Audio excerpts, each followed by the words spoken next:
Hello বন্ধুরা, আজকে আমি একটি দারুণ জিনিস তোমরা লোকে শেয়ার করতেছি।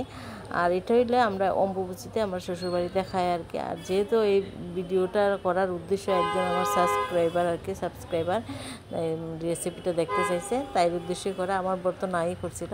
আর আজকে আমি কিতা কিতা লইছি দেখো, এখানে 1 লিটার আমল তাজা দুধ লইছি, আম লইছি, নারকেল কুড়া লইছি। আর আরেকটা জিনিস তো কইতেই ভুলে গেছি, এটা হইলে তিলের গুঁড়া। এটা আমরা অম্বুবাচীর লাগার আগে মানে করে রেখা দিই আর কি, গুঁড়া করে রেখা দিই। আর আমি দেখো দুধটা বয়াই দিছি।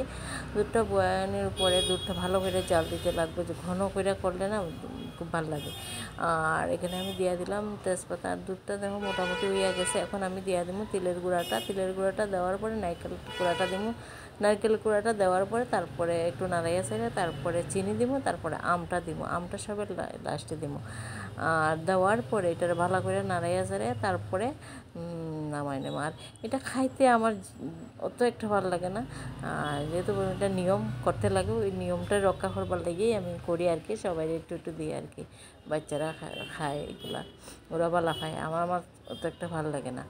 আর আমার বর তো নাই করছিল এগুলা, কি শেয়ার করবো। এটা ডাকাইয়া মানুষে খায়, আমি যে কিচ্ছু হইতো না। ডাকাইয়ারা সব কিছু খাইতে পারে, আর আমরা শেয়ার করলে যদি একজনে বানাইয়া খাইতে চায় হয়তো খাইতে পারবো। আমি তো সবসময় ইউটিউবে রান্না টান্না দেখতেও ভালো পাই এবং করতেও ভালো পাই। আমার খুব ভালো লাগে। চ্যানেল না থাকার আগেও আমি সবসময় ইউটিউবে কি রান্না বাড়া এগুলো দেখতাম। আর প্লাস এটা মানে দেখে দেখে করতাম। এটা আমার একটা শখ আর কি। সবের তো সব ধরনের শখ থাকে না, আমার এটা আগের থেকেই শখ রান্না বাড়া করা বা দেখার মধ্যে। আর ভিডিওটা কীরকম লাগছে, ভালো লাগলে লাইক শেয়ার কমেন্ট অবশ্যই করবা। আজকে লেগে